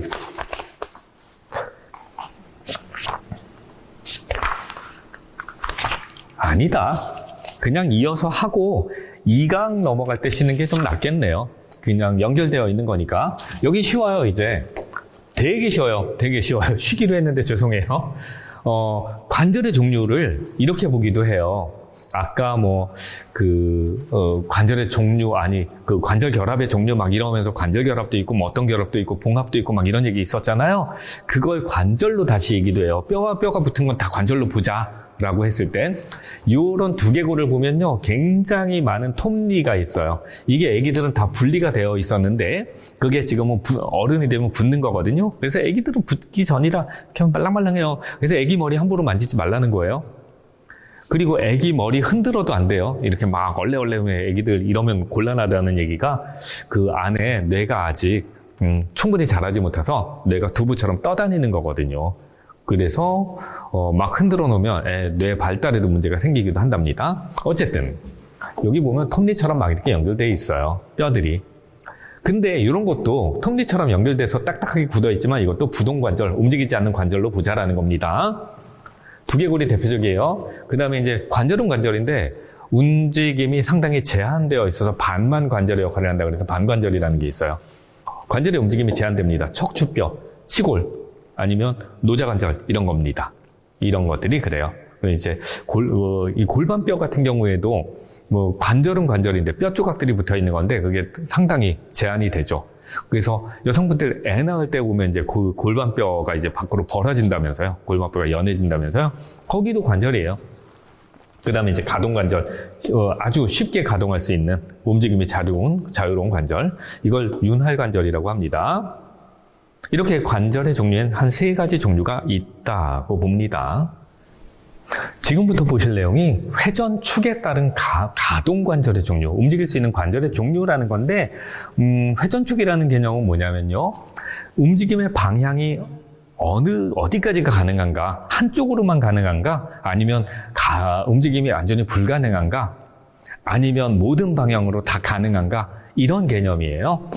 그래서 관절의 종류를 회전의 가능성, 그러니까 가동의 가능성, 가동의 유연성, 이런 것으로 한번 정리를 해봅니다.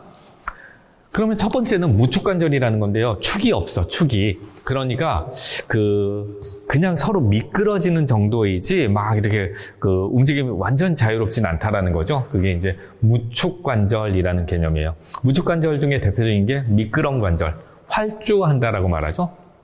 얘네들을 보면 서로 평평한 쪽은, 하나는 평평하고 하나는 약간 오목해서, 그래서 마주보고 있습니다. 관절이 살짝 미끄러지면서 운동이 발생하는데, 대표적으로 손목뼈, 발목뼈라고 하는데요. 손목에 굉장히 많은 뼈가 있어요, 여기에. 어마어마하게 많은 뼈가 있죠, 그죠? 그런데 요 중에 요 부분이 미끄럼 관절이라고 보시면 돼요. 요런 부분들이. 그래서 이제 얘네는 막 이렇게 꺾이는 건 아니에요. 지금 꺾이는 건 여기가 꺾이는 거죠. 여기가 꺾이는 거고요. 이런 부분이. 여기는 서로 미끄러지기만 하는 겁니다. 얘네들이 요 사이에서 미끄러지기만 해요. 그래서 이걸 미끄럼 관절이라고 해요. 그러니까 얘네는 꺾일 수는 없고요. 너무 딱딱한 상태에 있으면 이렇게 꺾일 때 손의 요 유연성, 관절의 움직임의 유연성, 손의 동작의 유연성, 이런 것들이 떨어지니까 얘네가 이렇게 뼈 조각이 쪼각쪼각 나 있으면서 조금 더 유연하게 움직일 수 있게 만든다는 거죠. 어떤 사람들은 그러더라고요. 인체의 손목의 뼈가 이런 식으로 형성되어 있기 때문에, 그래서 인체가 다른 동물들을 제치고, 그래서 지구의 우두머리가 됐다? 지구를 지배하는 그런 존재가 됐다. 이렇게 말하는 사람들도 있어요. 원숭이는 그래서 이렇게까지 발달하진 않았대요. 그 다음에 이제 일축이에요. 일축이라는 건 한쪽 방향으로만 움직일 수 있어 라는 거예요. 한쪽 방향으로만 움직일 수 있어. 그런데 2가지가 있어요. 일축성은 경첩처럼 움직이는 애가 있어요. 이게 무릎뼈거든요. 무릎뼈가 이렇게 한쪽 방향으로만 움직이잖아요. 팔꿈치도 그렇고요. 손가락에 있는 이 관절들도 그렇죠. 이렇게 얘네들도 볼록한 표면이 있고요. 오목한 표면과 마주하고 있습니다. 그런데 얘네는 주로 굴곡이나 신전, 굽히거나 펴는 동작에 사용되죠. 그 다음에 이제 중쇄관절이라는 게 있는데, 요거가 잘 이해가 안 가시는 것 같아요. 중쇄는요, 다리에도 있고 팔에도 있는데 팔로 설명할게요. 팔에 2개의 뼈가 이렇게 들어있다 그랬죠, 하완에. 그래서 위쪽이 노뼈, 아래쪽이 좌뼈예요. 이 노뼈와 좌뼈가 이렇게 만나 있는데, 요 부분, 여기가 중쇄관절이에요. 얘네는 회전이 가능해요. 이것들이 이렇게 회전이 가능합니다. 그래서 상완을 잡고 하완만을 회전해도 회전이 어느 정도 되고 있거든요. 자, 요런 형태. 그래서 뼈 2개가 이렇게 붙어서 마치 차축처럼 붙어 있는데, 차의 축, 이거 옛날 말이야. 요즘 차는 차축 보이지도 않아. 옛날 차들 보면요, 아직도 약간 그런 차가 있어요. 이제 뒷바퀴 구름형 차들은 엔진은 앞에 있는데 바퀴는 뒤를 굴려야 되니까 차축이 이렇게 쭉 온답니다. 그래서 차축이 막 빙글빙글 돌고 있거든요. 그래서 그 뒷바퀴 구름형 차들은 보면 뒷자리에 앉으면 요 뒷자리의 가운데에 볼록 약간 튀어나온 부분이 있어요. 거기에 차축이 지나가는데, 어쨌든 그 모양의 돌기가 있고 그게 회전하면서 서로 마찰이 되는 이런 부분에 있는 관절들이다 라고 생각하시면 돼요. 그 다음에 이제 이축관절이라고 있는데요. 이축관절에는 2가지가 있어요. 둘 다 오목한 면이 있어요. 오목한 면. 그리고 이런 애들이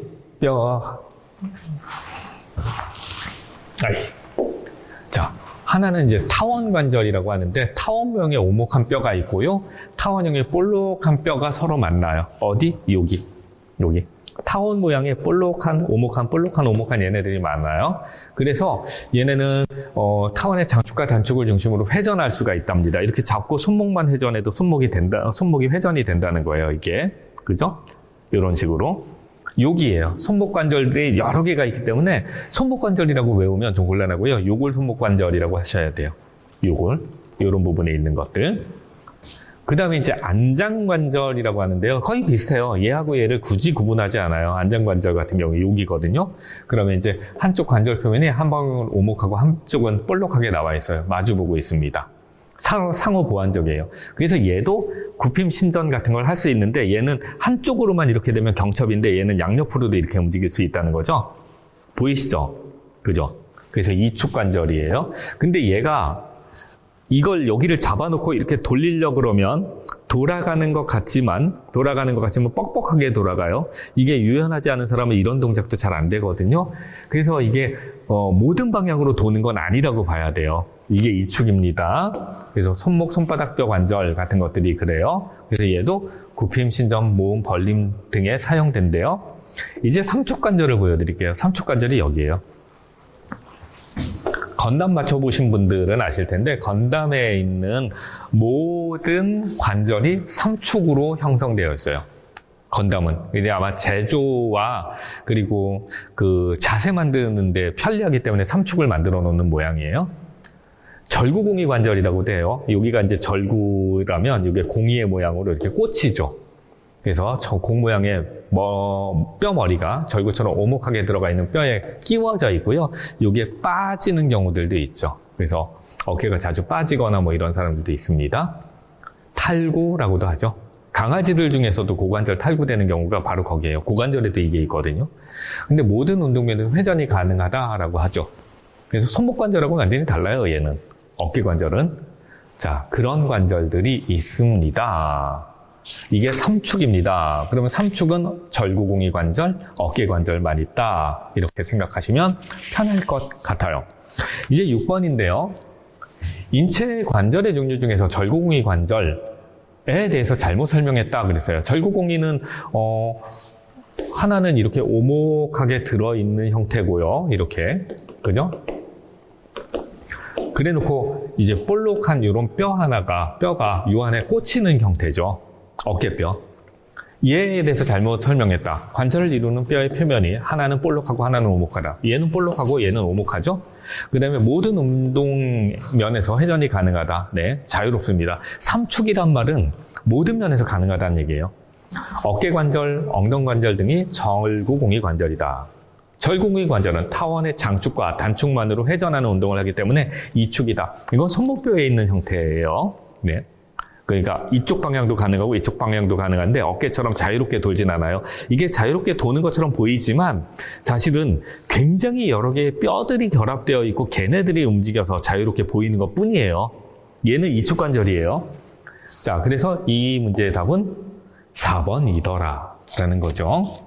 자, 여기까지가 이제 관절과 관절의 종류와 관절의 운동이라는 것까지 했는데 그 밑에 관절의 사례라는 것이 있어요. 그림으로 쫙 붙여놨는데요. 혹시나 해서 붙여놨는데 시험 문제는 안 나더라고요. 그러니까 그림만 보시고 한 번씩 이해하시면 되고요. 이해가 안 가면 요거는 인터넷을 찾아봐서 좋은 그림, 잘 나온 그림으로 한번 확인해 보시면 좋을 것 같습니다. 자, 여기까지 해서 일단 첫 파트를 끝내겠습니다. 그래서 이제 이 강에 조금 쉬었다가 여러분들은 쉬시고 복습하시고요. 그 다음에 충분히 이해가 되시면 2강으로 넘어가시면 되겠어요.